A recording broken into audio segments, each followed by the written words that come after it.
Welcome to the Featured Anime Podcast. I'm your host, Jack. And I'm Rick. And today we are talking about Noblesse, or as we like to say, Nobles or Noblesse, because why not? This was actually a recommendation by Rick that Rick refused to actually put in. So CJ put it in for him, and so that's why we watched it. Didn't I? Oh, that's true. No, CJ put it in for you. But before all that, we were talking about internet installations, my dog having a death wish because it just can't help itself, as well as a variety of other things. You want to catch a part of that wider conversation?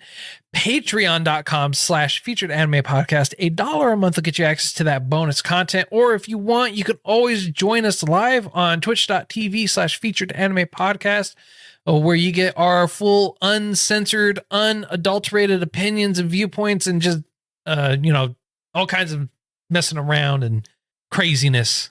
And if you want to help support us by other means, by purchasing some of our merch, you can go to shop.featuredanimepodcast.com. We also have affiliate links for you if you want to help support us like that. Anything you purchase using those affiliate links is very much appreciated.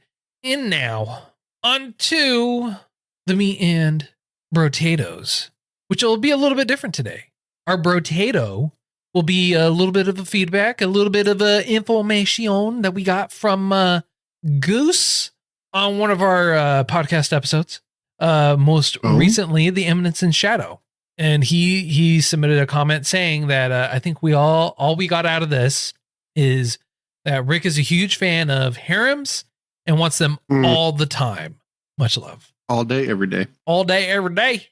There's nothing wrong with that. Nothing wrong with that at all, in all honesty. I mean, like, I technically live in a harem. It's just that, it's not the way that I would prefer it.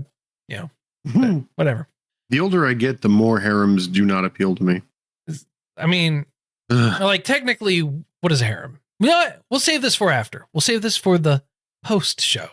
We'll delve into it and talk about it. How about that? Okay. All right. Sure. All right. So Noblesse, there's actually a prequel to it as well called Noblesse Awakening that we also watched. So Noblesse Awakening came out in February 2016. It ran for 31 minutes. Studio for it is Production IG and Naver Webtoons. And it is a web manga, and the genres for it are action, supernatural, school, and vampire. And then you have Noblesse, just Noblesse, which came out 4 years later in October 2020 and ran all the way through December 2020. Producers for it are Glowvision, Crunchyroll, and Naver Webtoons. Studio for it is also Production IG. Its source is a web manga. The genres are also action, supernatural, school, and vampire. It's 13 episodes long. And the reason why I prefaced Noblesse Awakening and then Noblesse is because you don't have to watch Awakening before the main series, but it does provide a lot of context and information for you to truly understand what's going on. And it is also referenced what happened in that one episode later on in the series as well. So it does help if you have watched it beforehand, but it is not required to watch it. That's the easiest way to say it. Yeah, in all honesty, it is. It is, in short, a vampire that Rai has been sleeping for about 800 years, and it also takes a different spin on Frankenstein. Or Frankenstein, if you want to say it like that. And after 800 years, he's revived, and he's now going enrolled at high school, where his servant Frankenstein is basically the caretaker of the school. He's also there to kind of stay hidden and not really go back to his normal duties at the exact same time. And there's this group called the Union that is after him. Now, no one knows why they're after him. You don't really understand why everyone's after him across the board. You just understand that people are after him and this one case or his coffin. You're then also introduced to another character named M21, who is also used to be an agent for the Union, who's also now in hiding, and he's employed by Frankenstein to work at the school as security guard. And this is basically kind of a really kind of foundation starting point of how this all starts off. And Ray is a vampire, but he's not a vampire in the sense that that you normally would think, right? Like normally vampires think drinking blood, they hunt people and everything like that. They're not really noble and they're not really there to protect humanity. However, this anime takes a different approach to it, takes a different viewpoint, in that the foundation for it is that vampires have always been there by humans, or not by humans, but have always been there, and they've always protected and been around humans and assisted them when they needed the help. And in Ray's eyes, that is the gist of like how it's always been and how it always should be. Yeah, kind of. So I couldn't really quite understand if the vampires or the nobles, as they were called, they're come to be known, if they were a different race or not. And the easiest way I can explain it in my own mind was that the nobles, or noblesse, as they're referred to. Let's clarify. There's only one noblesse. Sorry, you're right. There's only one noblesse, but there are many nobles in the form of vampires. They protect the people because they feel obligated to help the weak, which I never quite understood, but I don't have to understand, Right. Yeah, you don't have to understand it. So I don't know. I felt like if it was them protecting cattle, something like that, like in their mind, you know what I mean? Like if they envisioned they were protecting their food source from danger, I could understand that. It's why the shepherd shepherds the sheep and has the wolf dog and stuff like that to protect its future, protect their assets. So I was kind of curious how they never really went that route, that we're protecting our own livestock from the dangers of the outside, and it's not our fault that the livestock decided to fall in love with us and have a misconception of what's going on, because you never really see the vampires feed on the humans. You see them eating normal stuff. Yeah. So I never really understood the motivation behind helping those that are weaker for no real benefit. Yeah. So do you have anything that you can think of that? Other than that, they've been there forever and they feel it's their duty to watch over and protect them? No, not really. And it's not that they don't drink blood. They do drink blood, but there's a greater significance for it. Okay. Like, take, for example, when Frankenstein willingly gives his blood to Ray, he then becomes his servant, but it has to be willingly, and it has to be done in such a way, and both parties have to agree to it, because Ray at that point, to my understanding, is now taking on his soul, or his taking on being the caretaker of his soul and watching over him and caring for him, in a manner of speaking. You mean when he puts when he takes their own blood and wipes his lip and then it dissolves, and then I'm talking about Frankenstein. Yeah. Cutting himself, putting his blood in Ray's drink, and Ray drank blood bonding. It. Yes. That's what I'm talking about. I said they are more, there's a greater significance for them drinking blood, because the communication that I got from it was, the understanding that I had was that they, as soon as you drink the blood, they are now bonded to them, and that Ray is basically the caretaker and shepherd for his soul, for the guy's soul. Okay. I can understand why you would think that. I can't in good conscience say that simply drinking the blood would have that effect. I have a feeling that there's a ritual that goes along with the said drinking of the blood. Otherwise, it could be We very easily tricked into protecting my soul. Well, you saw the whole thing, and they even explained it. Yeah, but It has to be a mutual agreement between the parties. It's not they specifically state that, so it's not a matter of they do. But the way that you explained it was a little bit. You could have also said yes, and they also said that it has to be. I mean, like you could, elaborate more on what I'm saying. You don't have to go, well, no, this doesn't mean that. You can say yes, and you can you can build on top of it. I try to lay a foundation out for you, man. I try to give you stuff to build. I'm not a good builder. No, you're not. A good builder. No, you're not.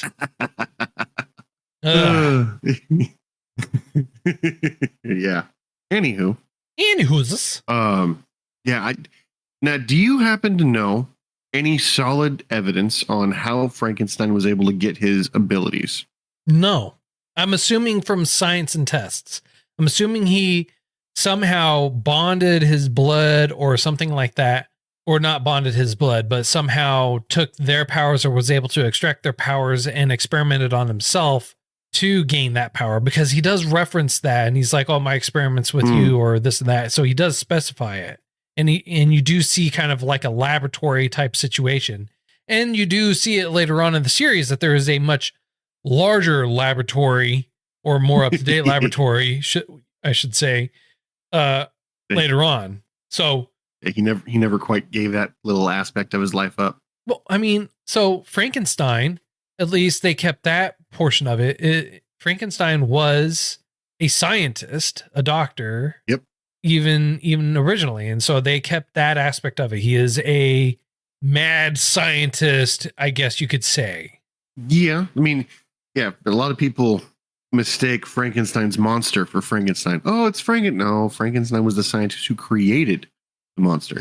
And in here, he kind of did both. He was the scientist, and he kind of created his own monster by manipulating himself. Exactly. So, I mean, the story honestly wasn't that bad. It was really good. I mean, like, it had some action. His artwork was all right. Music was okay. Like, I could get it. And it was a good anime. But the one thing that I felt like kind of detracted for me was, one, I'm glad they went back in time. They showed you the meeting in between Frankenstein and Ray. What I don't like is that they did it halfway through the anime. Yeah, it took so long. It took so long, and then they did 2 episodes of it of that whole background things. And then, I get it. They referenced it again later on in the series. They made several references to what was happening and everything like that going on in there at the exact same time. So I get it. I felt like their callbacks were really well done. I feel like they were appropriate. I agree with you. I really wish the backstory could have been episode 1 or 2. Well, no. Episode 2 or 3. Episode 1, I feel, was rather important to lay the foundation. And then you could take episode 2 and 3 and maybe even 4. 2 and 3 to emphasize the oldest companion, let's call it Frankenstein. And then episode 3 should have been the awakening. So, and then everything would flow beautifully, I feel. Yeah. Oh, okay. I mean, all right. I feel like I don't know, man. It's hard because of how they tied it in, how they laid it all together.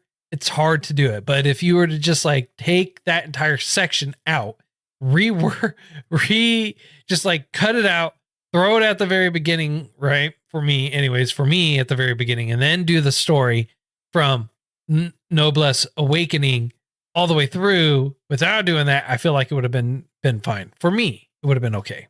Okay. I mean, but then there's no allure. No, I mean, there's still plenty of allure, but yeah, I can see that might be a better way to do it.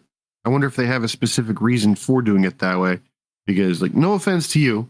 And the reason I say that is I genuinely do mean no offense to you. I always think of it like this. Whenever I have a fantastic idea, I think somebody else has already thought of this and it was shot down, or somebody else already thought of this and tried it and it didn't work the way that I'm thinking it should. So there's got to be someone in the production crew that would have said, hey, it would have been better if we structured it like this. We've got the time. We've got all this stuff because the anime itself was like the last thing to be done. So like they already had all their ducks in a row. They could have just made it better, probably. Yeah. But like I was saying, somebody thought of it and somebody nixed the idea. Yeah, maybe. Yeah. I mean, like, it's not out of the realm of possibility because we've seen, as we know, they take a lot of creative liberties sometimes with the source material, and either with or without the blessing of the original creator, will change things to better suit what they're trying to do. CJ in our chat says, might help Rick's brain a bit, but the nobles are called nobles for a reason. They aren't vampires, even though humans have called them that before. So the nobles are not vampires. Technically, no. I mean, like, and it makes sense because none of them, while Frankenstein does reference that in the flashback that they go around tricking women, taking their souls or their, whatever, this and that. Mm-hmm. You don't really see them, feeding on people ever. And I feel like Ray, what he does isn't vampiric, right? He's able to unlock the power or potential with blood when he puts it on his lip because of his power specifically. He's able to help them evolve, or he's able to give them a portion of their power. He's able to show them the truth of their power. I'm assuming that I'm assuming there's other reasoning behind it, and there's more to it. It's just in general from the information that we have received, it's very minimal. So no, that definitely makes sense. It's just, I wonder if they were splicing that when you have your modified humans, right? I wonder if they were splicing werewolf DNA and then vampire DNA to try to get what Frankenstein did. It's just Frankenstein didn't do it on the DNA route. He did it on like an organ of some kind. Like if you consume a portion of the noble's body or something like that, maybe you can absorb part of their powers. But I mean, we really don't know. Yeah, we don't know, but they also don't. They don't. Like, I understand where you're going for like the werewolf thing, but we don't see any werewolves other than people being modified humans, right? So I don't think that you can say that they're modified humans to be and fill in the blank from blank. They're just in general modified genetically, and they used DNA from probably these other nobles that they got, and they were able to genetically splice them or something like that along the way into something else entirely. Sounds like a good idea. Sounds like a plan. Sounds like it would work. I mean, hell, it did kind of work with Frankenstein. Yeah. Although I'm kind of curious why he never really, I'm not going to say patented it because that's not quite right, but why he never tried to grow an army of sorts. Probably because it was hard enough for him to be able to do it on his own. Maybe he was worried that they would. There you go. I think that's it. What they would? What? That's what? Oh, what are you? What are you assuming I'm gonna say? What are you assuming I'm gonna say? I was assuming you were going to say that he was worried that by getting more people, he would create more liabilities. He would get more people who he would in turn have to care about, have to protect. No, that was not where I was going. Strong enough. No. No. Where were you going with it? No. Where I was going to go was like people who are in power tend to abuse power route. Oh, you didn't trust the people. Exactly. He's like, oh, I'm going to go out there. I'm going to fight all these people, all these vampires or these nobles, but I don't want to bring other people on because it's like, oh, I have all this power now. I could be the king. I can do this. I can do that. Instead of doing it for his own version of a noble cause, they'll go out there and start attacking others in that regard.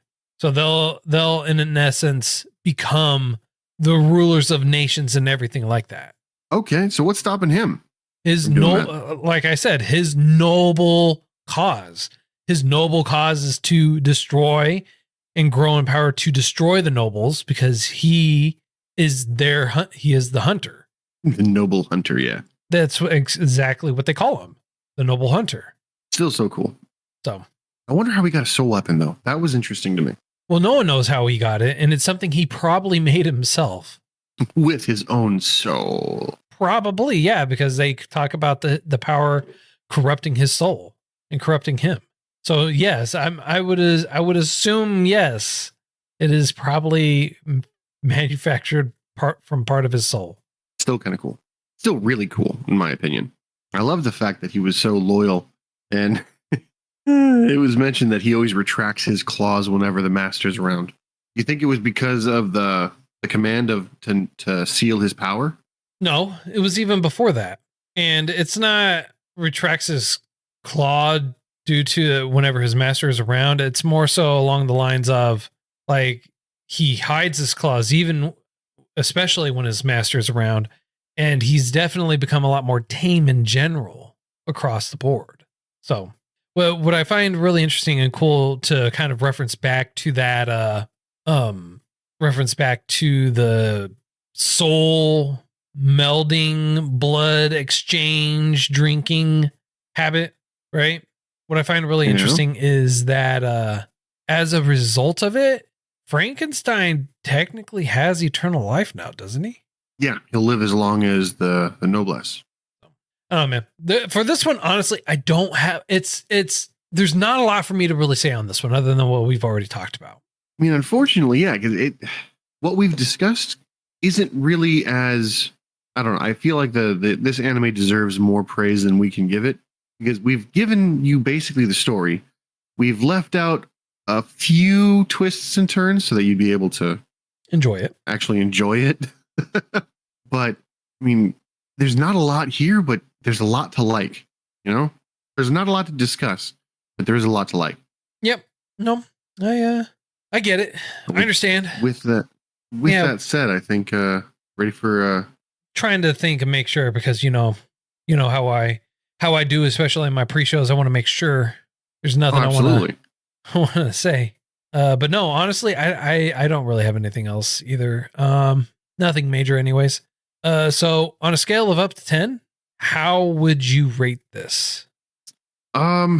This for me would get a solid 8. And the reason I give it an 8 is I couldn't really find too many faults with the motivation, the consistent motivation. I really wish there was a little bit more in-depth history beyond the unofficial first episode, the unofficial pre-season, whatever you would like to call it, or the awakening. I did really like how overpowered everything seemed to be until it wasn't. And I liked the graphics. The fight scenes were quite intense, short, but intense. The visuals were stunning, and I liked the way that the music helped most of the scenes out. There was a few things that were annoying to me. That's why I'm not giving it a higher score. But overall, a solid 8. And I would recommend this to other people. I would recommend watching this at least once, twice if you want to try dubbed and subbed, because I found both to be very good. I watched it originally in the subbed when it first came out, which is why I thought we had watched it before. And I watched the second one in dubbed, and the dub stays fairly true to the actual story. There's a few mishaps here and there, and there was one or two names that were not mispronounced, but not the way I read them in my head. You know what I mean? No. Okay. So the original, the gray-haired grandpa who was the clan leader. What's his name? That's a great question. Begins with the G. I know that. Yeah. What was it? Ghoul hair, right? No. White hair with gray stripes. No, I said Gulter, but it's Gutel. Gultel? Something like that. In my mind, where is it? So I thought Sarah was Sierra. Like Sierra Vista. That's what I thought. And then, like, are you talking about how they're pronouncing the names versus how it's spelled? Yes, because in the subbed, whenever I would see the name, I would, in my mind, I would have something else. And then in the dubbed, when they were saying each other's names, it caught me a little bit off guard. Oh, so, okay. Well, that's one of the reasons why I was saying it was a bit off for me. Oh, whatever, man. That's cool. So an 8 for you. Me, I'm going 5. It was really middling. It was middling. It was okay. It wasn't anything great. Not not really something I would go back and watch again. It was okay. Kind of like the main characters that you feel like are the main characters really aren't the main characters, and so what I don't like is that they focus a lot on them. I mean, like I understand why, but the character energy that they're always putting out is main character energy, but they're not. So I feel like it's wasted time and wasted story elements for me personally. Music was okay. The artwork was all right. The action scenes were pretty entertaining, although it was like it was entertaining. It is what it is. I mean, like they were action scenes. So yeah, 5 for me, 8 for you. And so next week it's going to be a recommendation from Miku, and it is Hell's Paradise. It's 13 episodes long. They said why we need to watch it is because it's got amazing animation. The very concept is interesting. It's amazing characters designs, amazing story, and amazing monster designs. What they want to tell us is Hell's Paradise is manga adaptation. It is made by the assistant to the author of Chainsaw Man. If you've watched Chainsaw Man and think Devil's designs is disturbing, the Devil's designs are disturbing. Hell's Paradise is much worse. It's pure nightmare fuel. So they feel that we will. So if you enjoy these things, you will enjoy Hell's Paradise. It's kind of ecchi, but it's only 3 characters and it's only for a short time. It's got great fights. And if you love martial arts, which we all know you do, Rick, you will enjoy Hell's Paradise. The story is kind of dark though. Okay. So, that's what we're going to be watching next is Hell's Paradise. If you feel like we got something right, something wrong, did it too much justice, not enough justice, or anything like that, feel free to let us know. You can reach out to us. You can always find all our contact information and everything like that on our website, featuredanimepodcast.com. If you want to help support us, help us grow and everything like that, you can also go to patreon.com/featuredanimepodcast. $1 a month get you access to bonus content, help support us and help us grow and do bigger and better things for you. And if you want to help support us through other means, you can also go to the affiliate links that we have provided for you in our show notes, as well as the descriptions. And you can also go to our own website, shop.featuredanimepodcast.com, and buy yourself some swanky swag there. And until next time, I'm Jack. I'm Rick, and we'll see you next time.